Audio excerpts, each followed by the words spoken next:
사도신경으로 우리의 신앙을 함께 고백하도록 하겠습니다.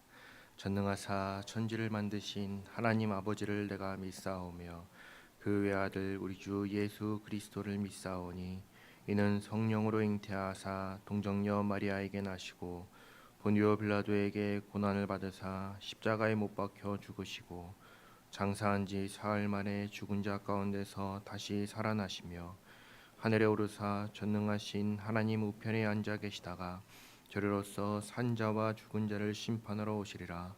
성령을 믿사오며 거룩한 공예와 성도가 서로 교통하는 것과 죄를 사하여 주시는 것과 몸이 다시 사는 것과 영원히 사는 것을 믿사옵나이다. 아멘. 찬송가 263장 찬양하겠습니다. 찬송가 263장입니다.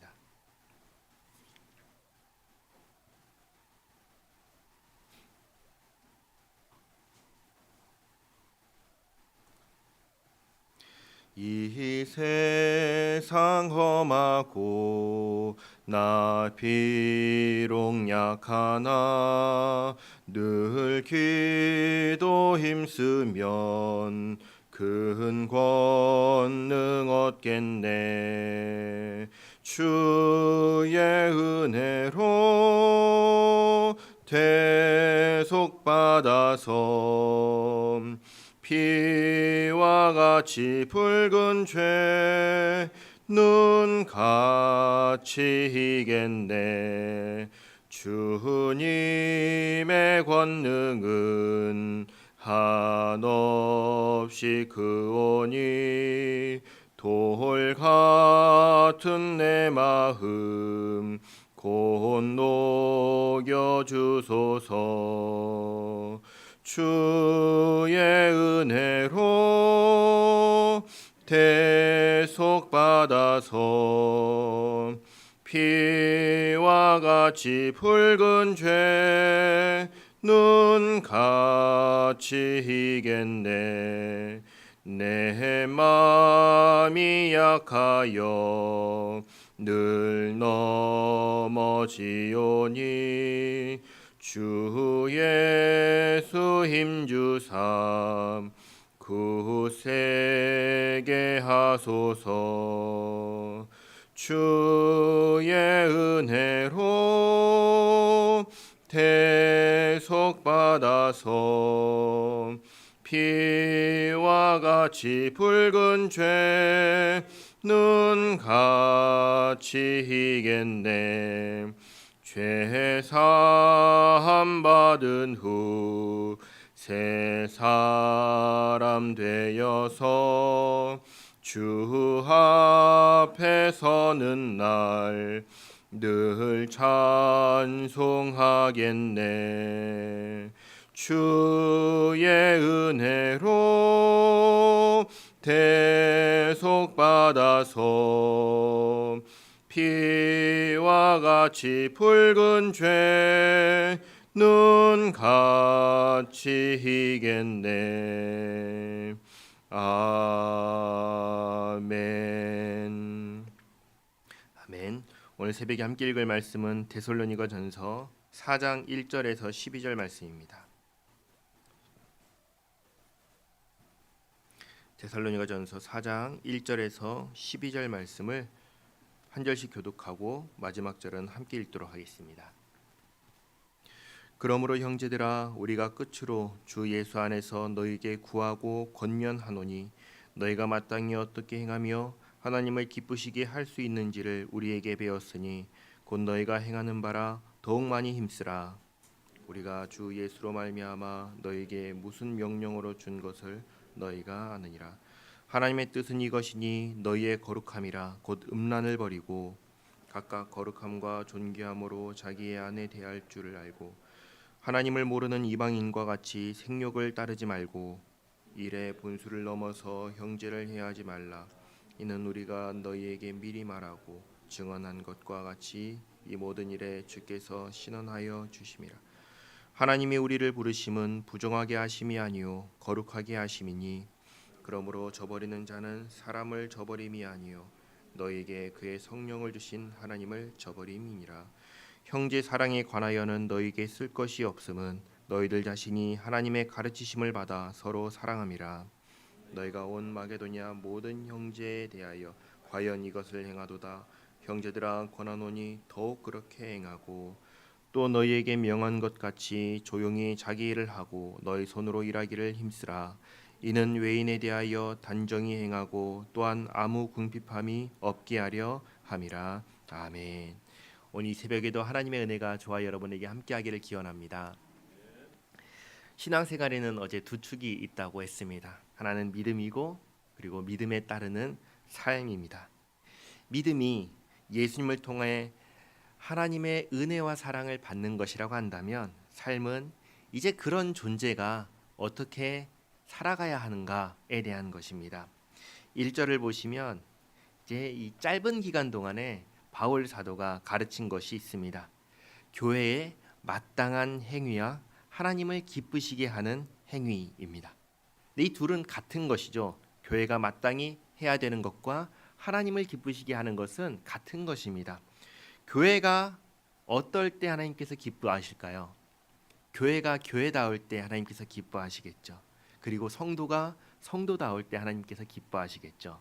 그러면 하나님께서 기뻐하시는 교회다운 행위, 성도다운 행위는 무엇인가? 라고 했을 때 3절을 보시면 하나님의 뜻을 말씀하십니다. 하나님의 뜻은 무엇인가요? 여기서 말하는 뜻은 우리의 거룩함이다 라고 말합니다. 뒤에 7절도 보시면 7절도 똑같이 말씀합니다. 우리를 부르심은 우리를 불러서 구원하시고 자녀 삼으신 이유는 거룩하게 하시는데 목적이 있다라고 말씀하시죠. 그러니까 우리가 거룩한 자로서 거룩하게 사는 것이 하나님의 뜻이고 하나님께서 기뻐하시는 바이고 교회가 교회다운 것이고 성도가 성도다운 것이다라고 알려주시는 것입니다. 그러면 거룩한 삶이란 또 무엇일까요? 거룩한 성도의 삶이란 건 무엇일까요? 3절은 이렇게 말씀하시죠. 음란을 버려라 얘기하십니다. 음란을 버려라. 음란은 무엇일까요? 보통은 이것을 성적인 문제와 이야기하는데 성경 전체에서 음란을 언급할 때는 항상 무엇과 연결이 되냐면 약속과 관련됩니다. 약속. 우리가 결혼할 때 뭘 하죠? 사랑하니까 결혼하죠. 근데 결혼식을 할 때는 꼭 이것을 합니다. 뭘 하죠? 서약을 하죠. 서약을. 나는 당신에게 이러게 하겠습니다. 그리고 또 당신은 나에게 이렇게 하겠습니다 하면서 서로 약속을 하죠. 이 약속을 저버리는 것을 음란이라고 표현을 합니다. 부부 사이에서만 약속하고 있어야 하는 것을 부부가 아닌 다른 사람하고 하게 될 때 음란이다라고 표현을 하는 것이죠. 5절을 보시면 이 일이 어디에 있냐 했을 때 5절 보시면 하나님을 모르는 이방인과 같이 세욕을 따르지 말고 6절 이런 일에 분수를 넘어서 선을 넘어서 형제를 해하지 말라 얘기하십니다. 잘 보시기 바랍니다. 데살로니가 교회는 이제 막 생긴 교회입니다. 불과 3주 전에 아니 한 달 전에만 해도 이방인과 같았습니다. 그들에게 아무런 문제가 없던 의뢰히 행하던 일들이 이제는 문제가 되는 것입니다. 한 달 전까지만 해도 상관없던 일들이 이제 교회가 된 이후로는 해서는 안 되는 일이 되는 것입니다. 이방인들이 하던 행위들이 하나님 앞에서 부정한 행위였다라는 것이 드러나는 것이죠. 사실 이런 일들이 많습니다. 교회가 아니라면 성도가 아니라면 해도 괜찮은 일들이 많이 있습니다. 그런데 교회이기 때문에 해서는 안 되는 일들이 있습니다. 예를 들면 이 지금 오늘 말씀하는 성적인 문제가 그런 것이죠. 그래서 하면 안 된다, 그렇게 해서는 안 된다 하고 알려주시는 것입니다. 한 달 전까지만 해도 그렇게 살아도 상관없는데 이제는 너희가 이방인이 아니고 교회니까 성도니까 하면 안 된다라고 알려주시는 것입니다. 그리고 6절을 보시면 신원하여 주신다라고 말씀하시죠. 하나님께서 신원하여 주신다. 무슨 말씀이냐면 행한 대로 갚으신다는 것입니다. 하나님께서 갚으신다는 것입니다. 다르게 말하면 음란의 죄, 세욕을 따르는 죄, 언약을 저버리는 이 죄를 범하지 말라는 것입니다. 자, 그런데 이렇게 말씀하셨는데도 불구하고 이 말씀을 저버린다면 그건 무엇과 같냐 했을 때 8절 성령을 주신 하나님을 저버림이니라. 하나님을 저버리는 것과 같다라고 아주 강하게 경고합니다. 믿음과 삶은 굉장히 긴밀하게 연결이 되어 있습니다. 믿는 자는 믿는 자로 살게 되어 있습니다. 순종하려고 하는데 우리의 육신이 연약해서 온전히 순종하지 못하는 것을 두고 하시는 말씀이 아니에요. 그 말씀이 아니에요. 하나님을 믿지만 하나님 말씀은 듣기 싫다고 하는 것을 말하는 거예요. 이건 완전히 다른 문제죠. 이렇게 생각해 보시면 이해하기 쉬울 것입니다. 왕이 있어요. 우리에게 왕이 있어요. 근데 왕을 내가 말을 해요. 왕이시여, 내가 당신은 인정합니다. 근데 당신의 말은 듣기 싫어요. 이 얘기를 하는 거예요. 누구한테? 왕에게. 그럼 이것은 왕을 인정하는 거예요? 인정하지 않는 거예요? 인정하지 않는 거죠. 왕인데, 왕이면 나의 주인이잖아요. 근데 주인이 하는 말 듣기 싫다고 하는 거예요. 말이 안 되는 것이죠. 하나님을 믿는다고 하면서 하나님께서 하시는 말씀은 듣기 싫다? 이것은 하나님을 사실은 믿지 않는 것과 같은 것이죠. 그래서 아까 이렇게 말씀하신 것입니다. 8절에서 성령을 주신 하나님을 저버리는 것과 같은 거다. 그러면 안 된다 얘기하는 것이죠. 경고하시고 하나님 말씀을 들어라. 한 달 전에 문제가 없던 행위도 이제는 주님 안에서 문제가 있는 행위이니까 이건 하지 말아라 말씀하시는 것이죠. 그다음 1절부터 다음 1장부터 이제 계속해서 얘기했던 것이 데살로니가 교회에 세 가지 열매가 있다고 했습니다. 믿음과 소망과 사랑, 이 세 가지가 있다고 했죠. 사랑의 수고가 있다 했습니다. 이게 뭐냐? 사랑의 수고가 형제 사랑이다라고 알려줍니다. 9절 보시면 형제 사랑에 관해서는 너희에게 쓸 것이 있다고 해요, 없다고 해요? 없다고 해요. 왜요? 잘하고 있으니까, 못하고 있으니까?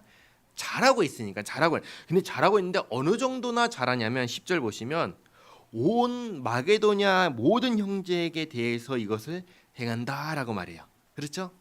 예를 들면 우리 교회 식구를 향해서, 우리 교회가 옆에 있는 우리 식구들만 향해서 사랑하는 것이 아니라 가야동, 계금동, 나아가서 부산에 있는 모든 사람들에게 이 사랑의 수고를 한다는 것과 같은 이야기를 지금 한 거예요. 데살로니가 교회를 향해서. 그러니까 잘한다는 거면 못한다는 거예요.